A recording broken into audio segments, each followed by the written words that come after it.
Bismillahirrahmanirrahim. Assalamualaikum warahmatullahi wabarakatuh. Innal hamdalillah nahmaduhu wa nasta'inuhu wa nastaghfiruh wa na'udzu billahi min syururi anfusina wa min sayyiati a'malina. Amma ba'du. Saya di sini akan memaparkan terjemahan kitab Akhlak Tasawuf dari halaman 31 sampai 33. Yang pertama, ma adillatuhu minas sunnah, yaitu dalil-dalil zikir dari hadis Rasulullah Shallallahu Alaihi Wasallam. Yang pertama, qala alaihi salatu wassalamu, Rasulullah Shallallahu Alaihi Wasallam bersabda, mathalul ladzi yadhkuru rabbahu wal ladzi la yadhkuru rabbahu, mathalul hayyi wal mayyit. Perumpamaan orang yang berzikir atau mengingat Tuhannya dan orang yang tidak mengingat Tuhannya seperti perbandingan orang yang hidup dan mati. Maksudnya adalah ketika kita mengingat Allah Subhanahu wa taala, seakan-akan kita masih mengingatnya, berzikir kepadanya. Dan ketika kita tidak mengingat Allah, tidak ada artinya hidup ini. Hadis yang kedua, wa qala idza marartum bi riyadil jannah farta'u. Kata Rasulullah, idza marartum bi riyadil jannah, jika kalian melewati taman-taman surga, farta'u, maka makanlah dan minumlah. Qalu ya Rasulullah, kemudian para sahabat bertanya, ya Rasulullah, wahai Rasulullah, wa ma riyadul jannah, dan apakah taman-taman surga itu? Qala, maka Nabi Muhammad SAW kemudian menjawab, hilakul dzikri, halakoh zikir. Yang dimasukkan di sini adalah, yang dimaksudkan dengan taman-taman surga adalah adanya halakoh atau kumpulan-kumpulan orang yang berzikir, yang senantiasa mengingat Allah Subhanahu wa taala.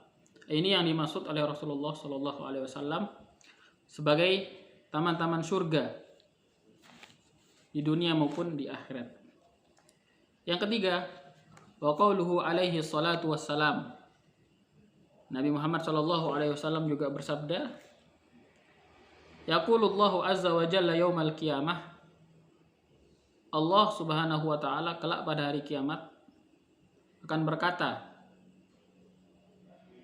saya'lamu ahlul jam'i man ahlul karami, faqila wa man ahlul karami ya Rasulullah. Maka dikatakan oleh Allah kelak pada hari kiamat, orang-orang pada hari kiamat kelak akan mengetahui siapa orang yang dermawan atau orang yang mulia. Faqila, maka dikatakan, waman ahlul karami ya Rasulullah, siapakah orang yang mulia tersebut wahai Rasulullah? Siapakah orang yang dermawan tersebut wahai Rasulullah? Qala, maka kemudian Rasulullah sallallahu alaihi wasallam jawab, ahlul majalis dzikri fil masajid, yaitu orang-orang yang senantiasa menghidupkan majelis-majelis zikir di masjid-masjid. Hadis yang keempat, wa qala alaihi salatu wassalamu, dan Rasulullah sallallahu alaihi wasallam bersabda, yaqulullahu azza wa jalla, yaqulu rabbi tabaraka wa ta'ala, Allah Subhanahu wa taala berkata, man syaghalahu qiraatul Qur'an wa dzikri an mas'alati a'taituhu afdalu ma u'tis sa'ilin. Kata Allah, barang siapa yang disibukkan dengan membaca Al-Qur'an dan berzikir kepadaku dari masalahnya, maka aku akan memberi yang lebih baik dari apa yang diminta oleh orang-orang yang berdoa. Maksud dari perkataan Allah ini adalah, barang siapa yang disibukkan membaca Al-Quran kemudian dia tidak sempat berzikir kepada Allah, maka Allah akan mendatangkan yang lebih baik daripada orang yang berdoa tersebut. Nah, di sini memperlihatkan kepada kita bahwasanya membaca Al-Quran adalah termasuk zikir yang paling mulia di antara zikir-zikir yang lain.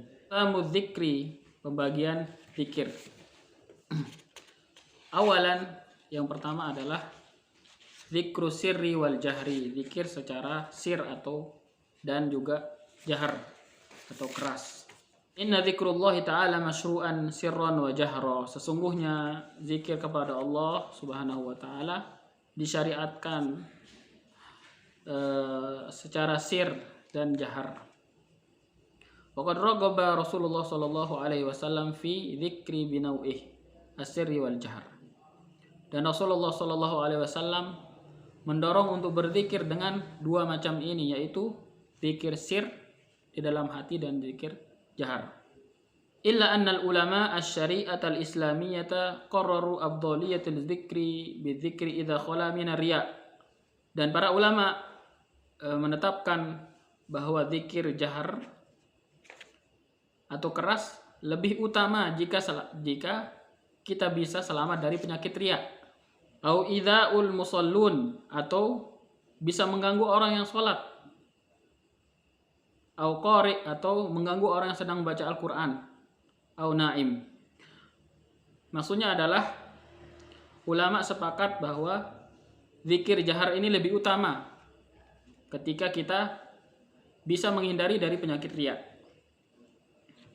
Yang pertama. Kemudian kalau kita bisa menghindari penyakit riya dan juga menghindari dari menyakiti orang yang sedang sholat, bahkan kita tidak boleh mengganggu orang yang sedang sholat atau yang sedang membaca Al-Quran atau orang yang sedang tidur. Mustadillina bi ba'dil ahadis an-nabawiyyah asy-syarifah. Hal ini dengan dasar-dasar dari hadis-hadis nabawi dari Rasulullah sallallahu alaihi wasallam. Minha, di antaranya yang pertama hadis dari Abu Hurairah radhiyallahu anhu bahwasanya Rasulullah sallallahu alaihi wasallam bersabda, yaqulullah, Allah Subhanahu wa taala berkata, ana 'inda dhanni 'abdi bi wa ana ma'ahu idza dzakarani. Kata Allah, aku sesuai dengan prasangka hambaku dan aku bersamanya jika dia mengingatku. Fa in dzakarani fi nafsihi dzakartuhu fi nafsi. Jika dia mengingatku di dalam hatinya, maka aku akan mengingatnya di dalam hatiku. Wa in dzakarani fi mala'i dzakartuhu fi mala'i khairum minhum. Dan jika dia mengingatku dalam keramaian manusia, maka aku akan mengingatnya di dalam keramaian yang lebih baik daripada itu, yaitu di antara para malaikat. Hadis yang kedua, An Ibnu Abbas radhiyallahu anhu maqala, dari Ibnu Abbas beliau berkata, inna raf'a sauti bi dzikrihi hina yansarifu an-nasu minal maktubah kana ala ahadin nabi sallallahu alaihi wasallam. Sesungguhnya mengeraskan suara zikir pada zaman Rasulullah sallallahu alaihi wasallam ketika manusia selesai dalam salat wajibnya. Kemudian qala Ibnu Abbas, kemudian Ibnu Abbas berkata, kuntu a'lamu idzan sarafu bidzalika idza sami'tu.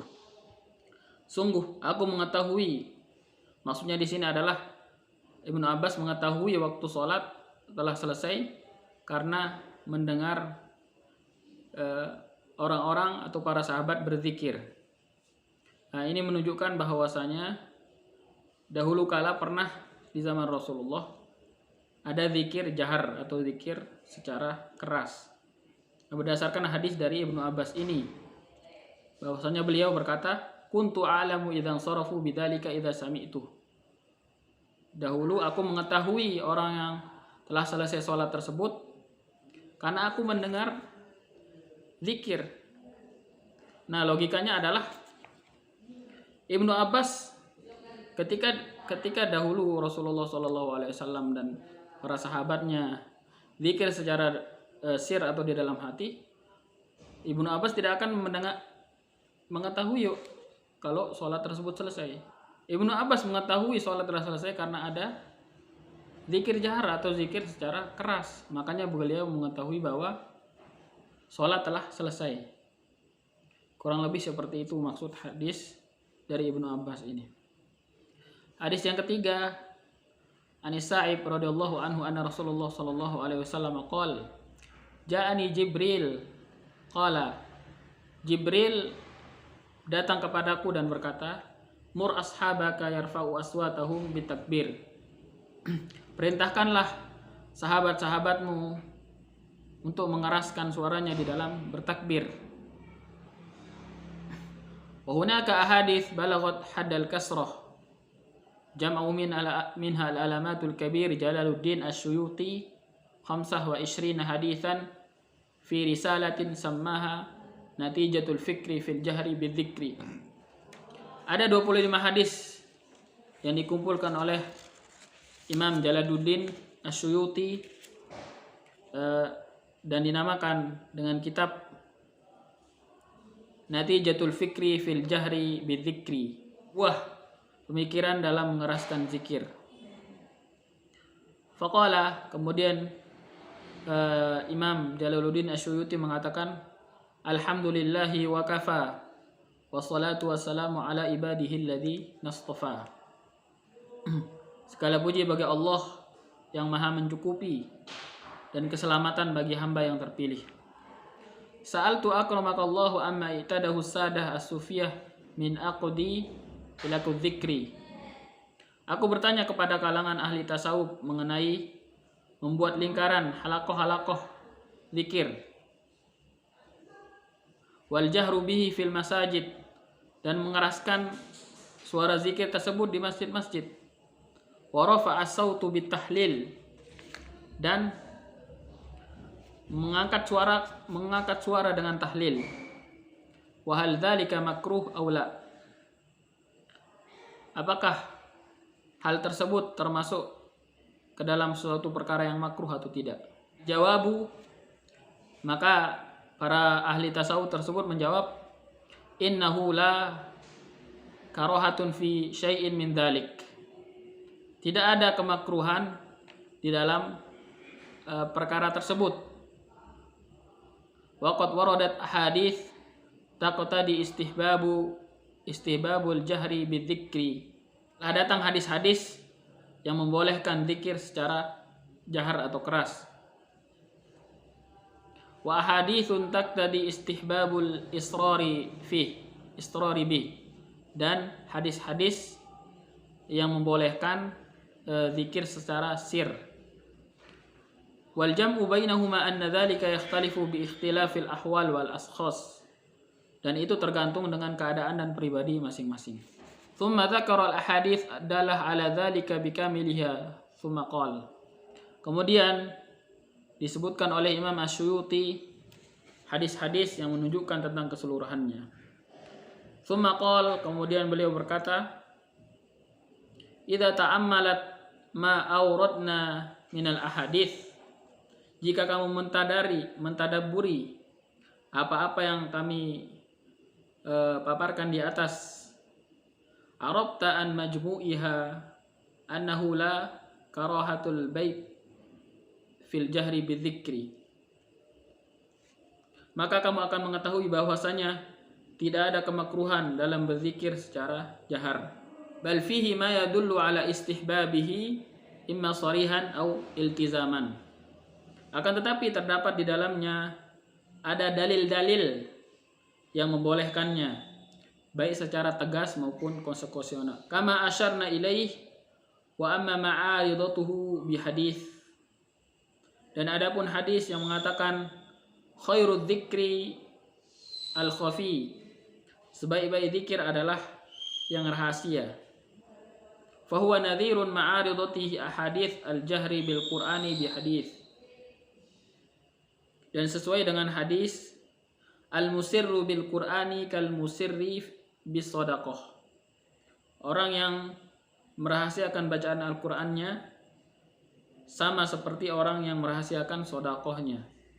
Wa qad jama'un Nawawi bainahuma bi anna al-ikhfa afdalu haitsu khafa riya.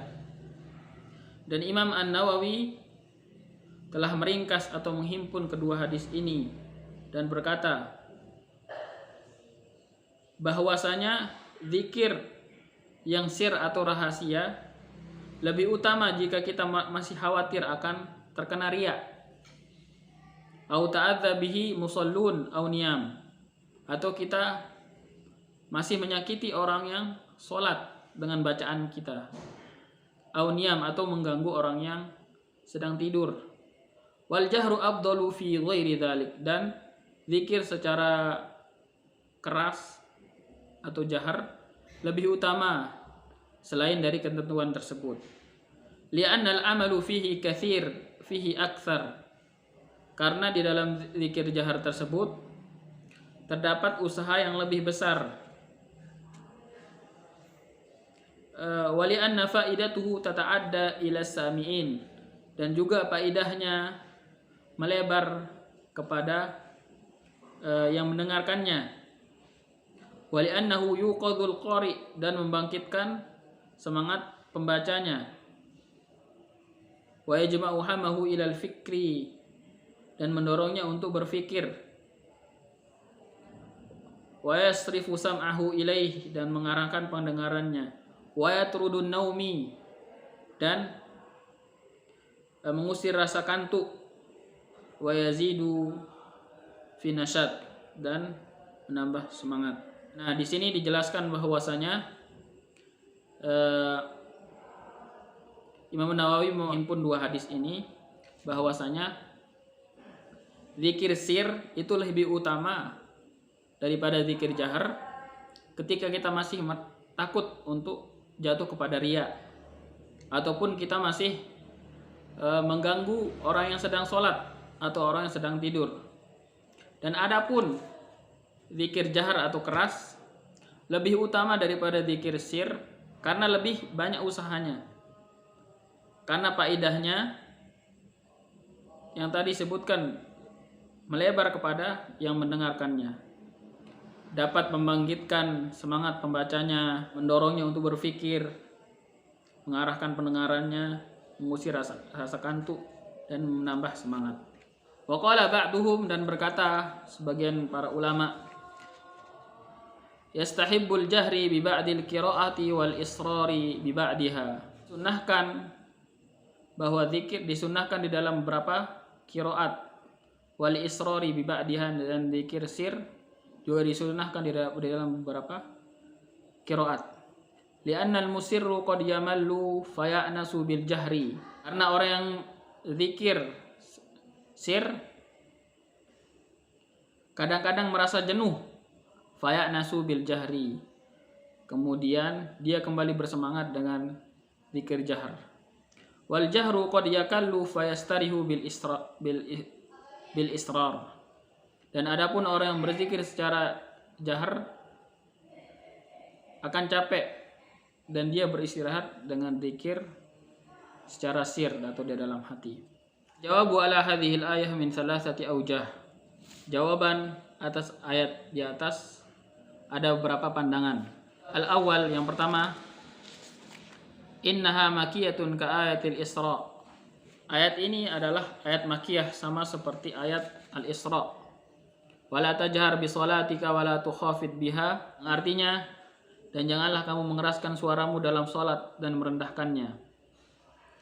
Wa qad nazalat hina kana Nabi sallallahu alaihi wasallam yajharu bil Qur'an. Ini turun ketika telah disyariatkan salat secara jahar.